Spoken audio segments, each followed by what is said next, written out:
Thank you guys. Sorry, we're just making sure that everything was going good for Facebook. Everybody, hi, my name is Chris Braddock Smith. I am the president of the Oklahoma for Equality Board of Directors. It is my honor and privilege to introduce Shawna Baker to you all this evening. I have known Ms. Baker for more years than I think either of us would care to admit, and I have loved every single minute of it. So Shawna is an amazing, amazing person. She's an amazing lawyer. I know her as a lawyer myself, so professionally, but also personally.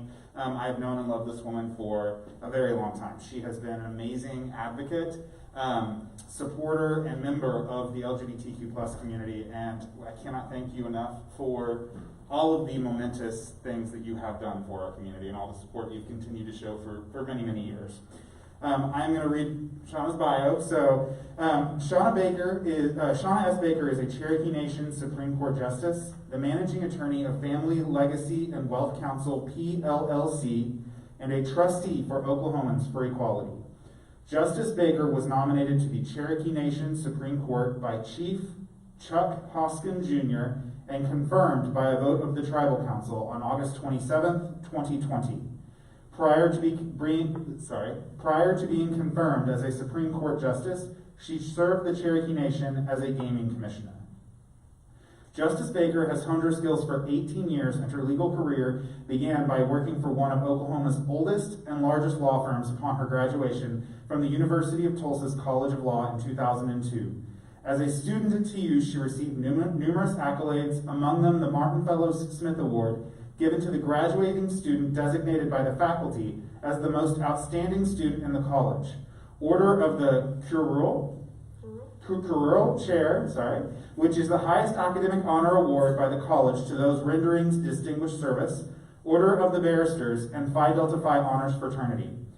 In 2006, Justice Baker was admitted to Columbia Law School, where she obtained her Master's in Law and LLM and was recognized as a Harlan Fiske Stone Scholar. Furthermore, she was an inaugural class member of the Gender and Sexuality Law Clinic, where she co-authored a brief on reparative therapy and proposed legislative language for banning reparative therapy in the state of California. Additionally, she created a searchable database for all city, county, and state recognitions, rights, and/or protections for same-sex couples. She also served on Columbia's Journal of Gender and Law. Upon graduating from Columbia in May of 2007, Justice Baker accepted a position as Assistant Professor of Law at Florida Coastal School of Law in Jacksonville, Florida.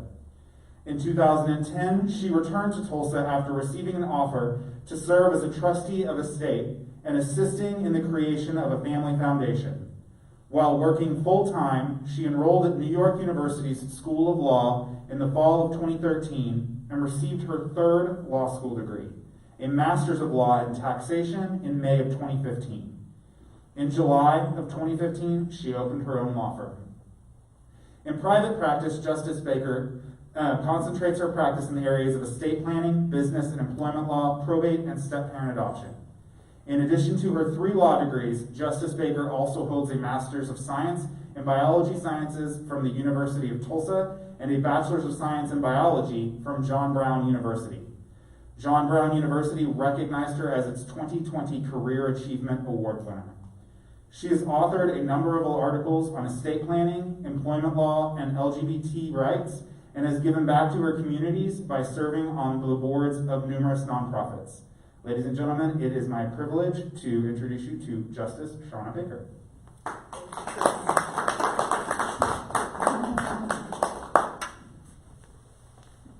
Hello everyone, my name is Kao Morris. I am the BIPOC Program and Digital Media Coordinator. I also facilitate our IndigiQueer program, which is our first nation Indigenous queer community program we have here at the Indigenous Equality Center, which sits on Cherokee Nation's sovereign ground. With that being said, let's get started. Thank you, Kao. I look forward to it. So, Justice Baker, what piqued your interest in law? How did you get started? Well, strangely enough, it started by watching a movie.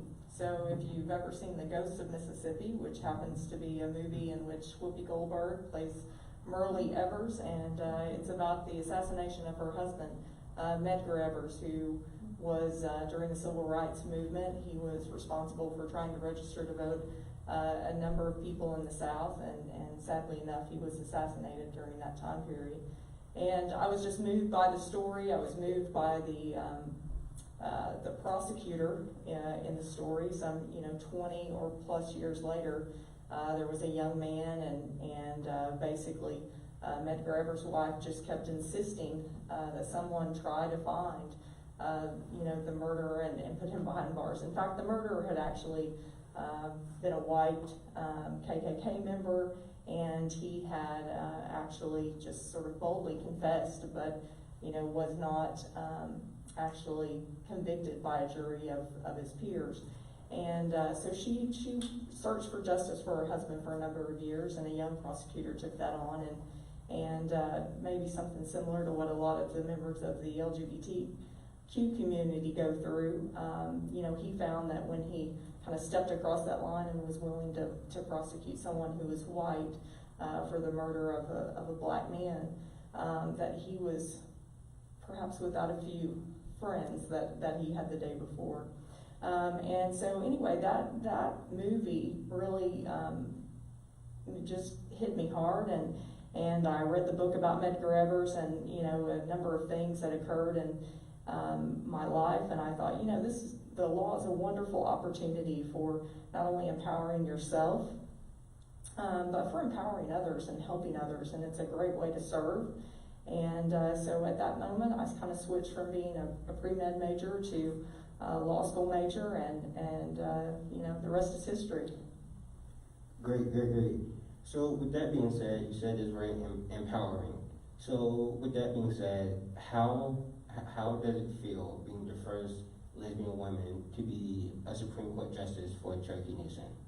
Well, it's an honor of a lifetime, and to serve the tribe, and I'm very excited to do so.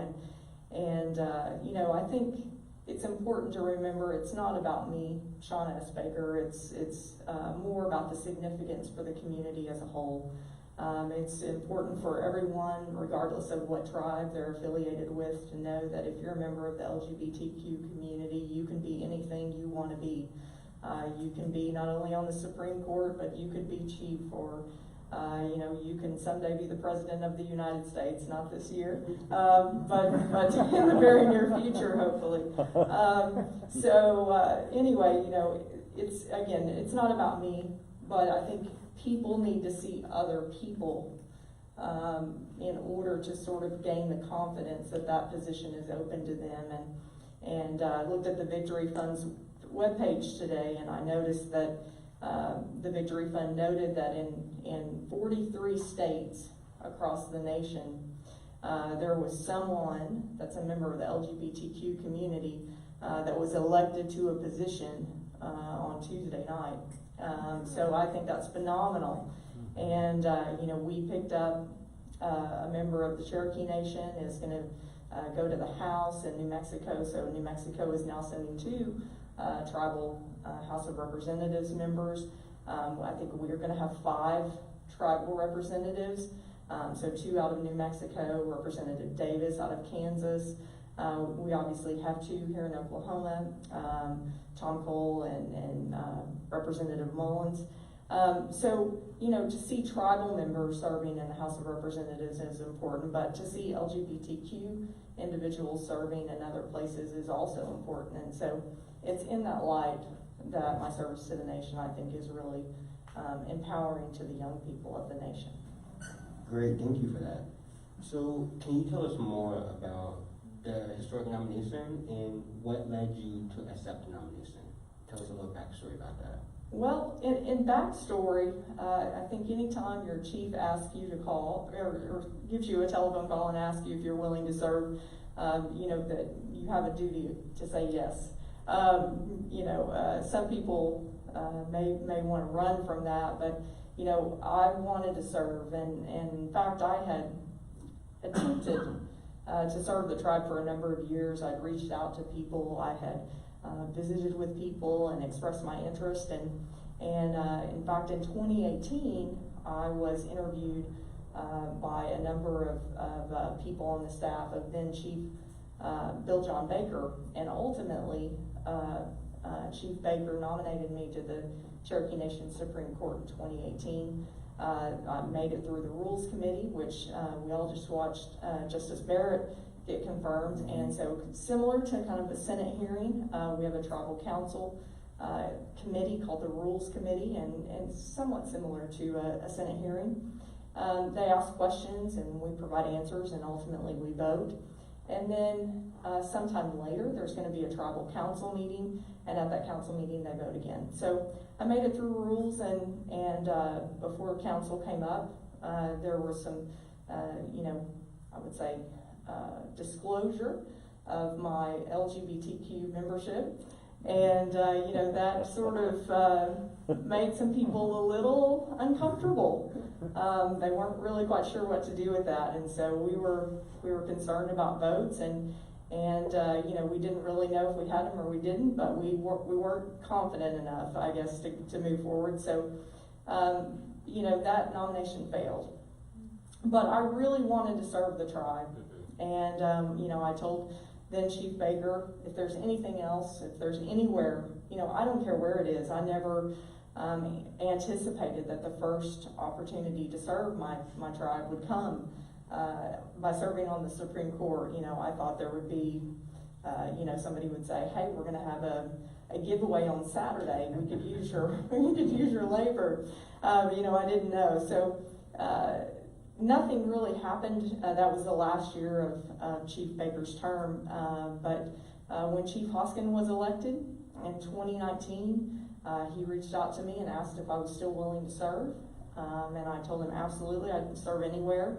And he nominated me to the Gaming Commission. And so Gaming Commission kind of helps oversee the casinos and so forth. And so that was a wonderful experience. We're looking at how federal law implements with state law, implements with tribal laws, and I'm sure you saw in the news that the governor, thought the compacts automatically renewed. We had a little litigation, so that was exciting this year. So the first part of the year, we had COVID, we had the compact with the governor. So all of that was going on while I was on the Gaming Commission. And unfortunately, we had a justice that passed away. So the remainder of his term was available. The Cherokee Nation Supreme Court has 5 justices, and they all serve a 10-year term. And so the remainder of his term was available for service. And Chief Hoskin asked me if I would be willing to, serve, and I said absolutely. So, at this point, I knew what I was up for. Go back through the nomination process, and this time it worked out. So I think that probably as many of us have experienced being LGBTQ, if you are just yourself and you give people an opportunity to get to know you, and if they get to see your heart, and they get to see the type of person you are, and they get to just, they have a chance to kind of forget that other thing that makes them sort of fearful and scared in a way, something that they don't understand. If you just kind of relate to their humanity and their heart and give them a chance, they'll come around. And so, this time, again, I was confirmed and everything went well. And so I'm just delighted to be serving, and I want to make sure that those people who had confidence in me are glad that they did. In 4.5 years when my nomination comes back up again. And for those that are skeptics, I hope to prove them wrong. Prove them wrong, bro. I will say, you talked about there being hesitation with you being LGBTQ. When you came out, at whatever, with the coming out process, did you ever feel like when you came out, your relationship with your friends and family changed the way y'all interacted?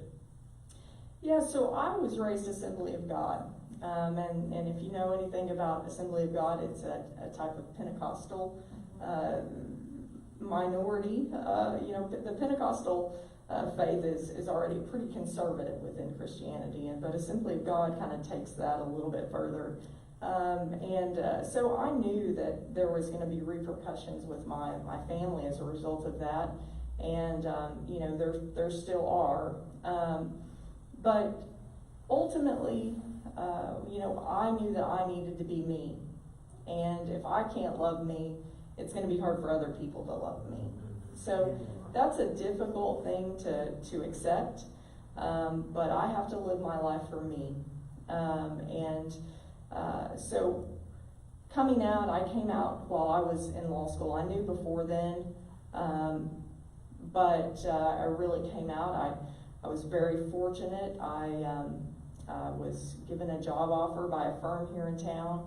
And when I was making selections of where I wanted to sort of be a summer intern, if you will, which ultimately leads to jobs in the way that the law schools work, I had just a wonderful opportunity to go to work for a firm that had already promoted an out LGBT member to partner, and that partner is Mike Redmond, who still works, a lot with Oklahomans for Equality, and has just given, blood, sweat, and tears to this organization. And Mike Redmond was an out man, serving as partner, and that made it easy for me as a young woman who was out to say to the firm, hey, I'm Shawna Baker, and yes, I'm gay, but I can still do the job. And they weren't concerned about that. And day after day, there were times that, one time I had a secretary that was concerned about working with me because I was gay, and they basically sat down and told her, look, your job to work with Shawna is the same as your job to work with any other lawyer here. And so you can either work with Shawna or you can go home, but the choice is yours. So, I was embraced very early on, and that law firm and those partners, I still call them friends. I visit with them regularly. I still, interact with them all the time, but I think that that kind of an environment fosters success. And, fortunately, I've had a lot of opportunities that have come around where I've met the right people at the right time. And, each and every one of them, I stand on their shoulders, and they've lifted me up. And my success is largely attributable to their love and support and encouragement. That's wonderful. And I know that as LGBT people, that we face very harassment and discrimination. Have you ever faced that same harassment and discrimination on your sexual orientation within the Indigenous community? And if so, how did it make you feel? Well, I have faced harassment. I've faced discrimination. I've faced it not just in the tribal community, but in the whole. Time and time again, that discrimination seems to come from people that largely are adhering to what they believe their religious beliefs are. And I try to be very respectful of that. Again, my family is Assembly of God, and that is something that is not going to be accepted. And so, I believe that if you, again, respect that each and every person has a right to their faith, and you can simply show them love and show them kindness, and you can keep coming back and just kind of extending that olive branch. And even if they don't want to take it, that's okay. Let them see you in your actions and in your deeds, and let them judge your character at that point based on what it is that they can observe. And if the other is something that they can't overcome, then that's on them and it's not on me. But those times are hard. My better half is in the audience tonight, and she can tell you that there have been times that have been ugly. People have said some ugly things to me, particularly professionally. And when I come home and discuss those are difficult conversations for me. So it's not that it's easy every single day, but you just have to remember kind of what the bigger picture is. And I think about being a leader and a role model, And, I'm fortunate to be on the board of trustees, and I've been involved with Oklahomans for Equality for a long time. And one of the things that's hard, and it really never gets easier, is coming out. I joke with Jamie that I probably have to come out 10 times a week sometimes, that I'm still coming out all the time. People will say, well, what does your husband do? Or, heaven forbid, how many children do you have? Well, I don't have any children either. So, you're always going against sort of societal norms. And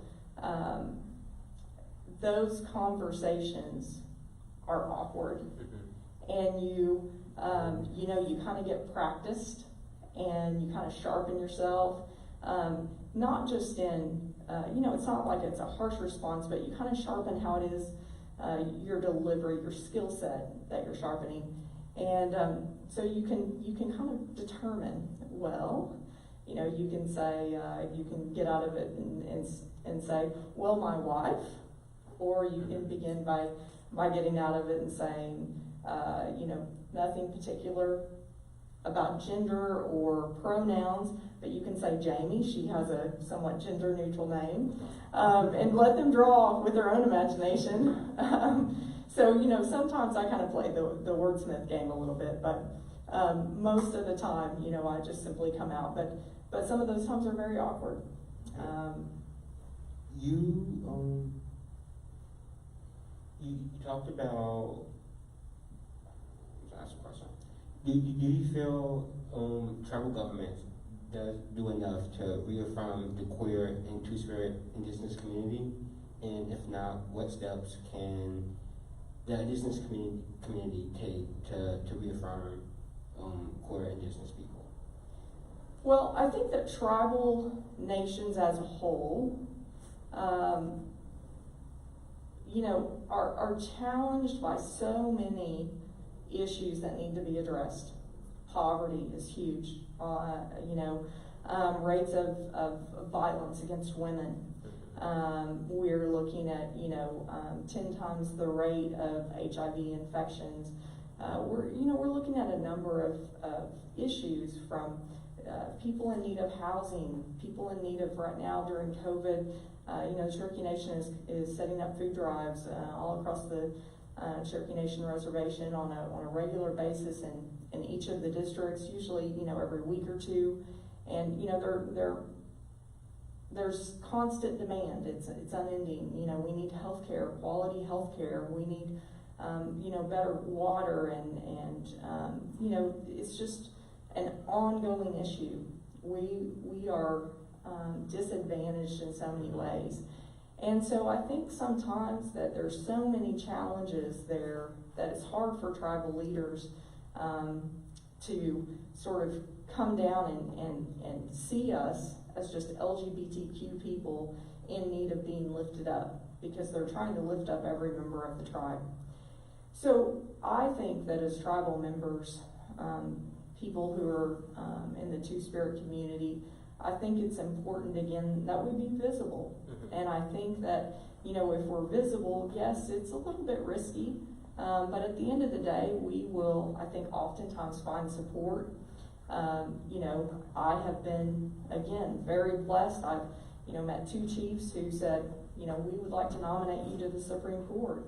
And I can tell you that there has been widespread support and acceptance of not only me, but of my relationship with Jamie.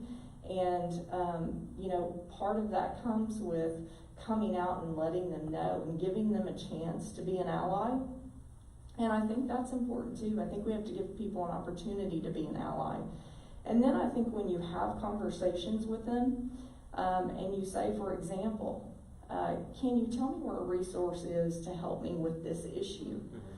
Maybe it's, can you tell me by chance the name of a primary care physician in Indian Health Services that could help me? Maybe someone's in need of hormones, or maybe somebody's in need of just, again, being authentic and feeling comfortable. That's where, people can start to see, oh, there are issues to address that relate to the LGBTQ community that have gone unaddressed. And so I think then again, you start to mobilize support. And once you mobilize support, I think things will change. So I think visibility is important. Once we're visible, then I think we ask questions. I think we offer to educate. Hey, is there something we can do about this? I think we have to get, again, involved in tribal governments, and I think we'll help make the change at that level. So I know that one of the victories that the Victory Fund noted was that the vice president of the Sioux Nation is now an out LGBT woman. And so, again, being involved in tribal leadership is going to be important. With that being said, you mentioned numerous things that face Indigenous communities across this nation. How do you think we can better serve our Indigenous relatives in rural areas with the lack of access to healthcare, with the high numbers of HIV rates? What is, in your opinion, what is the best way we can better serve them? I think rural communities as a whole are a challenge. Rural communities are small, particularly in Oklahoma. I think Oklahoma was the only state where all counties voted red, went to the Republican Party. So I think that shows you that in the state of Oklahoma, members of the LGBTQ community in rural areas are probably going to be disenfranchised and underserved and scared to come out. And so I think it's important for us to think about some of the things that COVID has revealed that we can leverage to help reach the rural community. So, before people thought we always had to go to the office to work. Now we're pretty efficient at working from home, using Zoom, we're using Facebook Live tonight. So I think if we can reach out to the rural communities electronically and invite them in, there may be a child that's, all the way in the Panhandle watching tonight. And if we can say, hey, we're here for you. Here's our telephone number, here's our email address, here are other programs, here are ways to get you involved, I think that we can reach out to them in that way. So, that's part of your question. With respect to some of your other questions, healthcare, yes, it's a challenge. Fortunately enough, the Cherokee Nation has invested heavily in healthcare. We've just built a brand new, beautiful hospital in Tahlequah. It is a state-of-the-art institution. It's the first, to my knowledge, and I think it is in fact the first tribally affiliated medical school to exist in the country. We've partnered up with Oklahoma State University, and so we now have a medical school in the middle of the reservation and in our government seat in Tahlequah. So I think that's phenomenal as well. We're continuing to invest in healthcare. I know they're building a new woman man killer clinic in Stillwell, and we're adding to the one that was there, and some of these other issues. I know Chief recently he opened a couple of buildings throughout the reservation to address domestic violence, so places for victims of domestic violence can go to. So there are a number of, again, challenges that tribal leaders are facing, and I think they're doing the best job that they know how to do, and I think they're doing a really good job as a whole. But again, we kind of need to get in there, and just like we have, as individuals, lifted up the needs of the LGBTQ community to get rights at a federal level and at a state level, I think we need to kind of come in and start talking about things at the tribal level as well.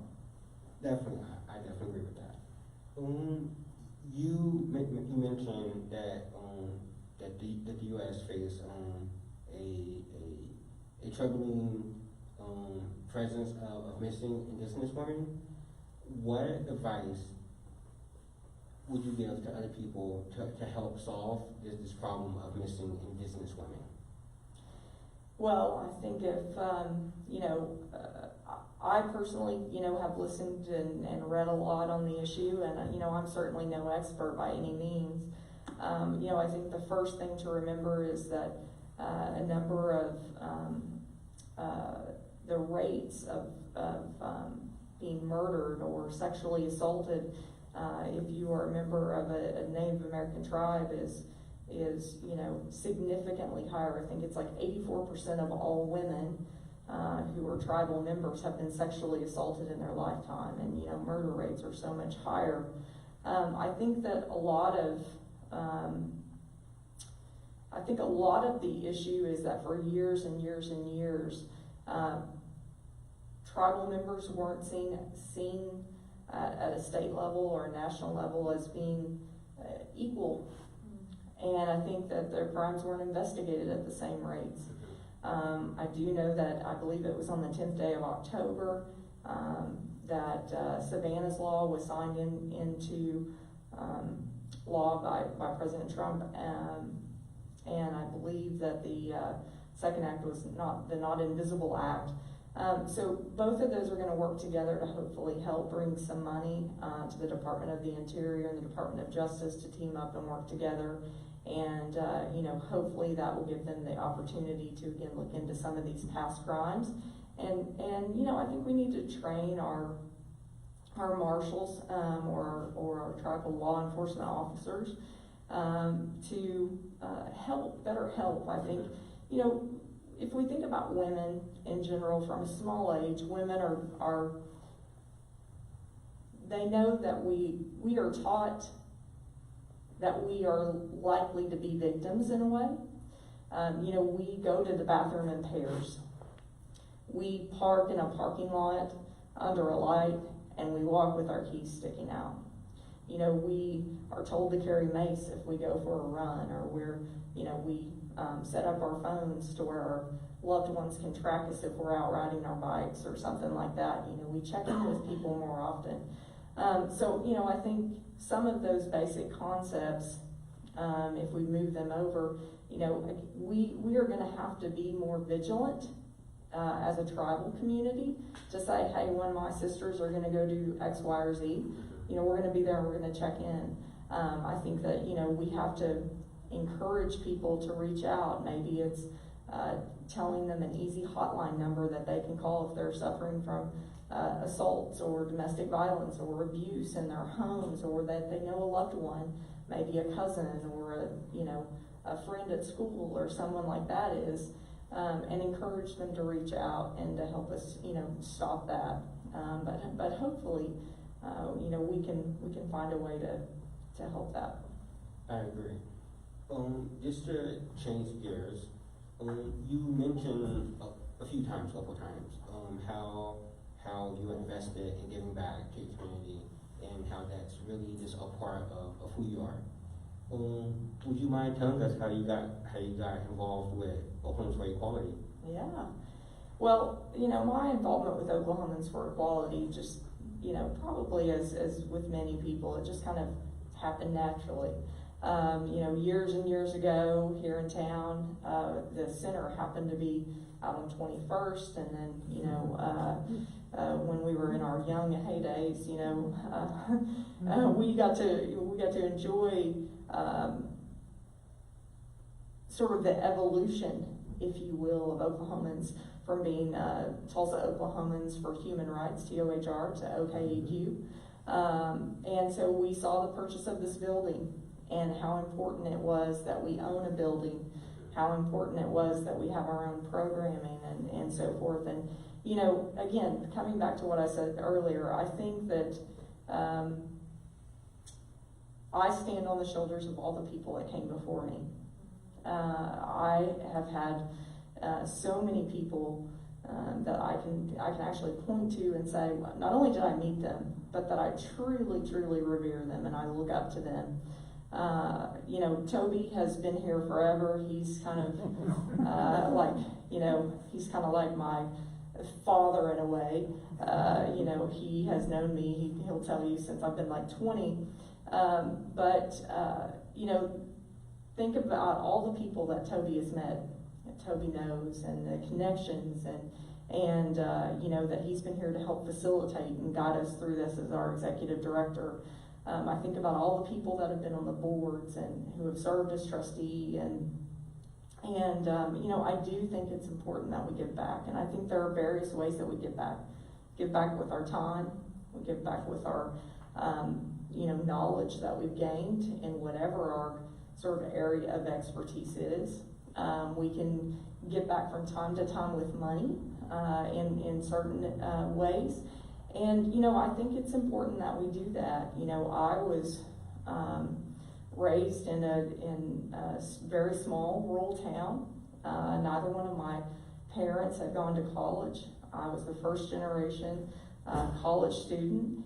And, I sort of depended upon a number of programs as a, K through 12 student to help raise me. There were programs, that helped us get free meals for lunches and so forth. There were programs, the Cherokee Nation has the Johnson O'Malley program, which gives us, as students, books, or not books, but pencils and paper and, things that we need in order to study. So there's a variety of ways in which programs helped raise me. And I was given those because I was seen as a disadvantaged child. A child that's being reared in a county that is probably one of the poorest counties in the state. Our county seat is the city itself has one of the lowest or highest mortality rates, if you will, but has one of the lowest ages. I think the average lifespan is like 60 years or something like that in the city. So it's very low compared to the national average. When you work your way out, when you find a path, and you kind of stumble upon it, it's not like, it's not a yellow brick road. It's not easy to see. It's not easy to follow. You're just kind of winging it your whole time. And you find that way out. I think it's important for you to turn around and for you to help someone else. And I think it's it's just kind of an ethical principle, sort of a piece of morality for you to turn around and help somebody else and to say thank you because somebody helped you. And I wouldn't be there but for them. So, I think of Sue Welch and Marcy and I think about Dennis Neal. I mean, how many days a week do you see Dennis Neal if you're working, and how many times do we need something and Dennis Neal steps up? And, Sue and Marcy are phenomenal. And, I look at women like the two of them and I said to myself years and years ago, I want not only to kind of emulate them in their service and how they give back to the community, but I would like to find a partner to have a spouse and be in a relationship like the two of them have as well. And so, after marriage was legal, to attend their wedding was just an amazing and special event. And Sue, when she stepped down from being on the board of trustees, she was kind enough to express that she would love to see another woman serve on the board of trustees, and I think she probably stepped in there and suggested my name. And I'm now serving on the board of trustees here. And again, would I be there but for Sue and Marcy? No. And so again, there have been so many people that have come through that have just made a difference, and it's a relay. It's my turn to take a baton, and I carry that baton. And there are different ways that we carry it. There's a John Legend song that is talking about Selma. And in that song, part of the lyrics is like, it's basically going to take the wisdom of the elders and the young people's energy. And at one point in time, I was the young person, and it was my energy. And now I'm kind of getting to that age that I'm hopefully starting to be an elder, and I can share some of that wisdom. But in either position, it doesn't matter where you are, you still have a role to play to help move us along, to advance the movement. And I think it's essential that we stay engaged. Thank you for that. Before I ask my last question, Well, this is my last question. And then we'll open it up for a Q&A for the audience. What advice would you give to your younger self? And would you give to anyone else who's listening? Well, I think the biggest advice is to anyone is just to persevere. That's kind of always been my trademark word, perseverance. You have to know when to rest. Times get hard, it's tough, it's, life can wear you down. Disappointments and wanting to hear your parents tell you they love you or that they're proud of you and those things not coming, or amendment as well to ban same-sex marriage or to define marriage as between a man and a woman. And all of that came up again. And this time I was teaching. And I had been trying to be a leader within the school and trying to educate the school on things that they, might think about, places where there was actually inadvertent discrimination. I didn't think it was intentional. I thought it was simply they didn't know better. And I thought, you know what, when you know better, you do better, right? So I'm gonna kind of highlight, here's a spot where you're unintentionally discriminating against me and all the other members of the LGBT community. And that was hard to constantly kind of carry that by myself because, there was pushback. And so again, all of these things on TV and newspaper ads and how you're this abomination and you're horrible and you're awful and you're, why? Because I was born gay. And so there are times that are just hard and they hurt, but you just have to keep keeping on.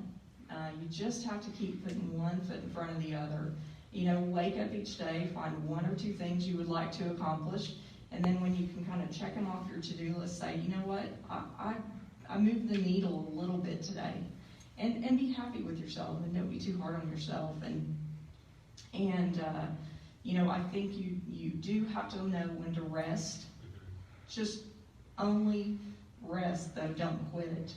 You can't quit no matter how hard it gets, and that's why I think places like Oklahomans for Equality is so important, because when you're young, you can come in here and you can meet other people like yourself, and you can create a new family, and I did. I have a family of people like Chris and Michael and Toby and Bill and all kinds of other people that, I look around and I see them and I know I'm loved and I'm cared for, and they hopefully too know that they're loved and they're cared for. And, these types of places, these safe zones, these safe places are here for you. They're here for everyone. And that's what we want them to be. And that's why we do this work. And that's why, I think the generations before me did it, not just for themselves, but to make it easier on me. And I did it, not just for myself, but to make it easier on you. And so hopefully it is. I think we all remember a few years ago where there was an issue where, unintentionally the transgender community was offended at a gala. And one of the interesting responses that came from that was somebody made a comment on a social media post that, isn't it interesting that this is coming about because of a pronoun usage? And I thought, you know what? I think that's the neatest thing ever, because, it's not that we want somebody to be hurt, because we don't. But if we have progressed so far, we have marriage equality. We have, so many rights. We're not criminals anymore. If we get equal treatment in housing, if we can, do so many things. If that pronoun usage is now where the needle is moved, then think of all the things that the generations before have accomplished to make it that we're today. That is the issue. And so sometimes I think that we can't lose sight of the past, and we can't just kind of look at today with blinders on as though this is the only thing that's ever existed. I think we have to remember to kind of take in that sort of 30,000 foot view, take in the totality. And I think when you do that sometimes, you can then be grateful in those difficult moments and say like, wow, today was hard because this issue happened and it's kind of ugly and it doesn't feel good. But hey, when I look at sort of the 30,000 foot view and I see everything that's kind of like going right over here, I can get grateful again and I can sort of, you know, exude that gratitude. And I think when you have gratitude flowing, I think life just feels better. And again, that makes it easier to keep going. And so, you know, I just say stick with it, you know, just persevere. Thank you so much, Justice Baker. Thank you. With this one, turn on lights. Oh my God. So if you have a question, just come to the front. No questions? You've answered all This actually fits pretty perfect for what we were just talking about. So can you speak to both as a lawyer, but also just as a citizen in Oklahoma, which as we all know is a deep red state. And I kind of was thinking of from when you graduated law school to where we are now, what it's been like for you to both practice as a woman and as a out and proud member of the LGBTQ plus community. I think you know, the biggest hurdle for me was always more so being a member of the LGBTQ community than being a woman. Being a woman has always been there. But I think because every other woman felt that same thing, that being an LGBTQ made me more unique in that way. And so it became something to where they couldn't relate and they didn't know how to help and they didn't understand. But, you know, I will say as a whole, not just with respect to the legal community, but I think with all communities, what I've seen happen over time is that, you know, now I'm to the point where I feel like it's 1 in 10 people that I come in contact with that just doesn't accept me or refuses to accept me or like me because I'm LGBTQ. Whereas I feel like in, you know, 2002 or 2003 that I was in a space where I felt that that number was maybe the reverse, you know, that it was like maybe 1 in 10 that liked me. And so I really do feel like there's been that big of a shift over time. I think that, you know, there was a time, and I don't really remember sort of the time frame as far as years, but I remember, you know, there was a big push about not just, you know, coming out, but, you know, like, let your neighbor get to know you. And I really feel like that sort of shifted things in the country for us as far as all of the rights that we gained. I mean, we've gained so many rights. You know, if we think about 2003 before Lawrence comes down, moments before, one day you're sitting there and you're a criminal, the next day you're not, and you would have, I don't think you could have found anybody in the United States at that point in time that believed that marriage equality was 12 years away.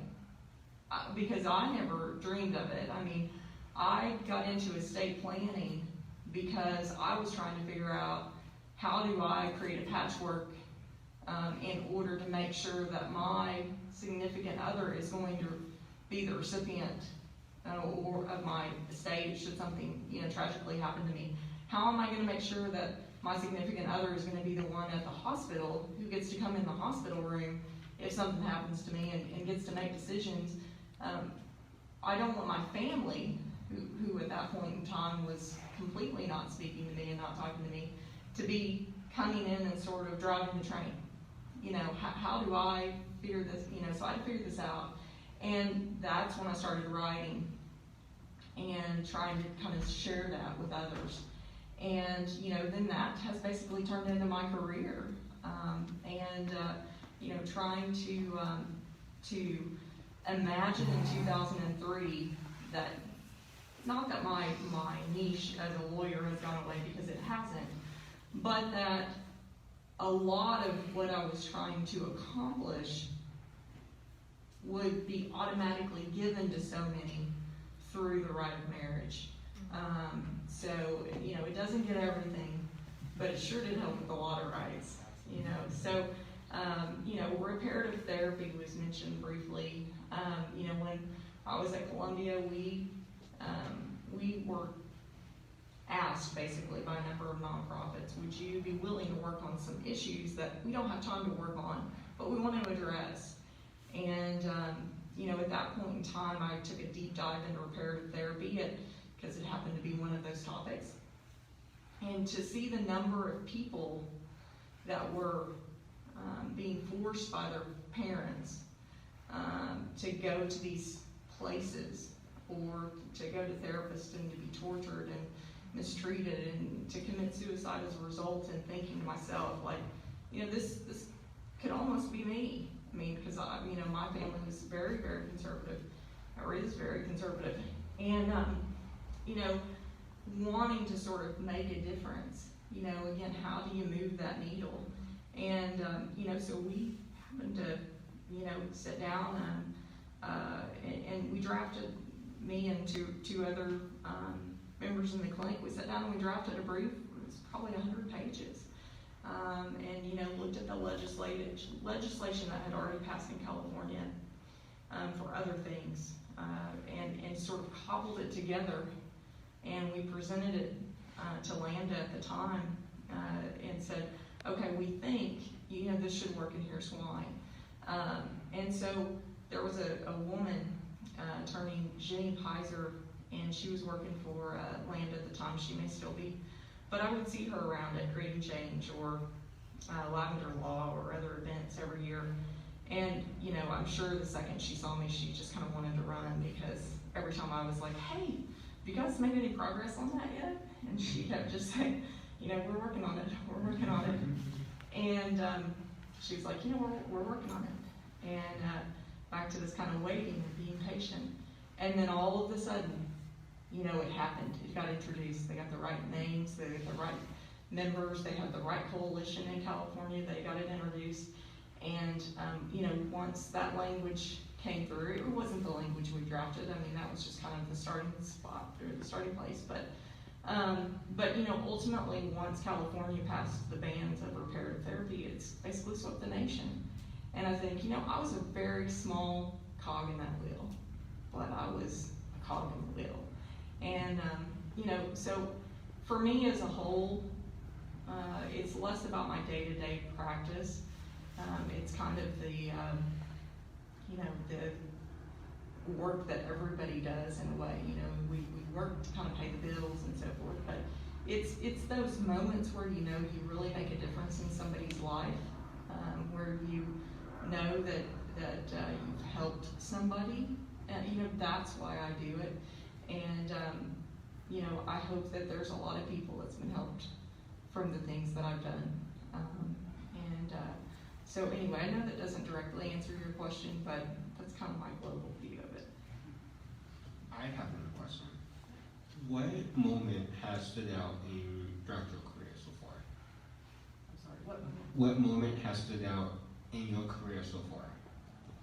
Well, I think a lot of moments have stood out for various reasons, but you know, definitely as far as a high point goes, you know, being confirmed to the Cherokee Nation was a big one, especially after the first one, you know, didn't happen, and I had no idea that, you know, that opportunity would ever come back around in my entire lifetime, you know, let alone that it would come 2 years later. So sometimes, you know, there are moments to where you say, okay, you know, kind of leaning on that faith a little bit. This was kind of a walk in faith, you know. Again, if you're who you say you are and you're meant to serve, or you desire to serve, and you go and serve, then ultimately, if that's the way you're supposed to be used to make a difference, you will be used in that way. You know, it's not my timing, it's God's timing. And so, you know, I try to remember that, and I don't have patience. Jamie can attest to that. So let me just say, you know, that was a hard, you know, it was a disappointment, but you know, initially, but when we came back around to it, the sort of the taste of victory in a way was so much sweeter. And again, I'm standing on the shoulders of many, many allies that did not care about my sexual orientation. And so, I just simply am grateful that we've gotten to the place to where, for most of them, that's just something that, doesn't even come up on their radar. Thank you for that. Is there any more questions from the audience? I have a question. Hi, Shawna. Joseph from Florida. Yes. Thanks for letting me be in this space with you guys today. I would love to hear your sort of like elevator pitch version or reaction about McGirt. And like, what are some positive talking points that people that are afraid when they hear this, like what can we share with our communities? I think McGirt is going to be a defining moment for all tribes. I think that. Can you explain McGirt? Yes. So McGirt was a Supreme Court case that came down. I think it was July the 9th of this year, and it involved a tribal member of the Creek Nation who had been charged with crimes, and I think his sentence was found guilty for like 500 years. It was a very large sentence. So his team basically launched a set of appeals, and the question that was put before the Supreme Court was whether or not the Creek. Well, there were a couple of layers to it, but the question that's most important was whether or not the Creek Nation had been, the reservation had been completely disestablished, and the Supreme Court said no, and that becomes important because he is a tribal member who, Mr. McGirt is a tribal member of the Creek Nation who committed his crime on tribal land. So then the question becomes, well, if Creek Nation still exists in its totality and it's a sovereign, meaning that it's its own government, I kind of think about tribes, I kind of think of them kind of like the Vatican in Italy, right? So inside the country of Italy, you have the Vatican, which is its own sovereign nation. And so, that's kind of how the tribes operate. It's kind of similar to states in a way when you think of them within inside the border of the U.S. And so anyhow, if he's a tribal member committing a crime on the tribal reservation, then who actually has authority to prosecute him? And in this decision, it was the sort of end all of it is Creek Nation exists, and as such, it's a sovereign, and the state wasn't able to be the one to prosecute him because they didn't have what we call jurisdiction over him. And so anyhow, in this instance, it's going to fall now for crimes to be prosecuted by either the tribal governments or by the federal governments in similar situations. So I think what we're going to see right now, Joseph, to answer your question, is really the beefing up of sovereignty with respect to all of the things that are impacted as a result of being able to prosecute crimes. So think about the number of marshals or police officers, tribal officers that we're going to have to hire in order to do that. How are we going to detain these individuals? We're going to need staff, and we're going to need buildings. How are we going to transport them to the courthouse? Once they get to the courthouse, they're going to theoretically be in need of potentially an attorney that is presented or provided for them. They may actually have the funds to hire their own, but we need to be prepared in the event that they don't. We're also, if we're going to increase capacity of cases, we're going to need more judges in addition to more lawyers. So we're going to need more courtrooms, and we're going to, there's kind of this snowball effect. And so, right now with respect to the courts, I think that's the big thing. And for the nations, I think it's, again, how do we kind of ramp this up, and as you can imagine, it's going to be very costly, and that's not factored probably into anybody's 2020 budget, right? We're gonna have to kind of figure that out. I know that A.G. Barr was, at the Cherokee Nation a month or so ago, and I believe that he committed at the time like $7 million. And that's gonna be a start, but it's not gonna, be enough. And I know that he's been in conversations with members of the Cree Nation as well, and, I think there's money there to distribute, but, ultimately it's not gonna be enough. The tribes are gonna have to figure out how to handle that. So, there have been other questions about how's this gonna apply to civil jurisdiction, how's it gonna apply to, income taxes. There's, the questions are kind of endless. We'll take those as they come, and I think right now we just simply take the criminal issue and we kind of handle that and we kind of get rolling. I happened to see a presentation that the first female justice on the Cherokee Nation, Stacey Leeds, presented, and I think I remember her numbers correctly, that she said, about 13% of the state of Oklahoma's population is Native American, and something like 8% of all criminal cases in the state of Oklahoma involve a tribal member. And so if that's the case, when you look at the tribes who've not been prosecuting any crimes, those numbers are going to feel substantial. But hope, in totality, they're not. And the feds are going to be there to take what we call the major crimes, so things like murder or rape or robbery or things like that. Anyway, I think we'll just kind of take them as they come, but it's definitely sort of a moment of joy and a moment of pride for the tribal nations who have had their sovereignty recognized. I mean, it's I have a quote actually. There was a quote that our poet laureate, Joy Harjo, stated, and she said, "It's about validity, personhood, humanity, the assertion of our human rights as Indigenous peoples and our right to exist." And I really love that quote for a number of reasons. One, with respect to McGirt, but two, if you take this quote and you kind of pull out as Indigenous peoples, you could easily insert as LGBTQ individuals as well. And that's all anyone wants is to be recognized by the law, to be validated for their personhood, their humanity, and just to have, basic human rights. So anyway, but thank you for your question. Any more questions?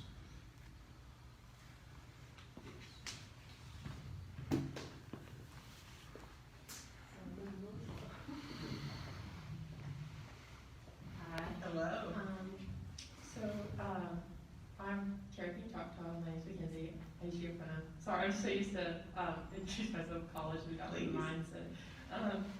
But my question is kind of twofold. What do you see as the next step for like the nation, like the Cherokee Nation, and across Indigenous country towards greater equality, whether that's socially, just quality of life, or legal like doctrine, and also you talked about being an elder and versus like the energy of the youth, and that was beautiful. And so where do you think, based on your kind of answer to the first part, where would the youth's energy be most used? Where should the seventh generation be focusing our energy? Where will we be most proactive, especially considering the growing percentage and like number of LGBTQ youth in Indigenous country? So if you don't mind, I'm going to actually kind of flip the order a little bit, and please, steer me back if I don't get to the first question. The most important space I think that members of the LGBTQ community again can be involved in is starting with visibility, being active in service. So contact the tribe and see how it is that you might be able to serve. If you live within the tribal borders of the reservation, it hopefully will be easier to serve. Hopefully there will be, a tribal counselor or equivalent depending on, you know, what your terms are in each of your tribes, but within the Cherokee Nation, we have tribal counselors. And, you know, contact them and let them know that you are available and you are willing and you are energetic and you're there to serve. And I promise you, they'll put you to work themselves, or they'll find you a place to go to work. If you are outside the boundaries of your nation, so within the Cherokee Nation, we call that at large. Depending again on where you are, it may be easier to serve. So it's probably a little easier for me to serve here in Tulsa than it is for Joseph in Fort Lauderdale. But you know, again, reach out. There are within the Cherokee Nation, we have satellite communities. Those satellite communities are engaged in, you know, a number of activities, and I know that prior to, you know, COVID, the chief and the at-large counselors would, you know, visit somewhat regularly and make everyone's acquaintance, and you know, really wanted to create a sense of community in the whole nation, not just, you know, here within the sort of 14 counties of the Cherokee Nation's reservation. So, you know, again, you can get involved locally. So, Joseph, if you don't mind me picking on you, Joseph's leading. He's the leader, if you will, of a Cherokee Two-Spirit group on Facebook. So I think it's probably got, I don't know, what, 25, 30 members or more? I think 40 now. Yeah. 40 now, okay. So, you know, that was something that he did in Fort Lauderdale. And, you know, I don't know where everyone is from in the community on Facebook, but there are a number of people, and you know, Joseph is posting once a week or so art by various artists, and he's sharing stories, and so he's, you know, he's sharing culture, and he's creating a place of community, and you know, people are sharing about their lives too. So that was one way that he was able to do that. So, you know, visibility is important, serving is important. I think that again, think about running for office. You know, I mean, how great would it be if we had an out LGBT person sitting on the Cherokee Nation Tribal Council? You know, someday, how great would it be to have an out LGBT chief? And likewise in the other tribes. So again, find what it is that sort of suits you and suits your talents. But get out there and let them know. And I think, you know, the most important thing for the tribes right now is, you know, just keeping everyone safe. You know, with COVID, I mean, that's why we're all wearing masks.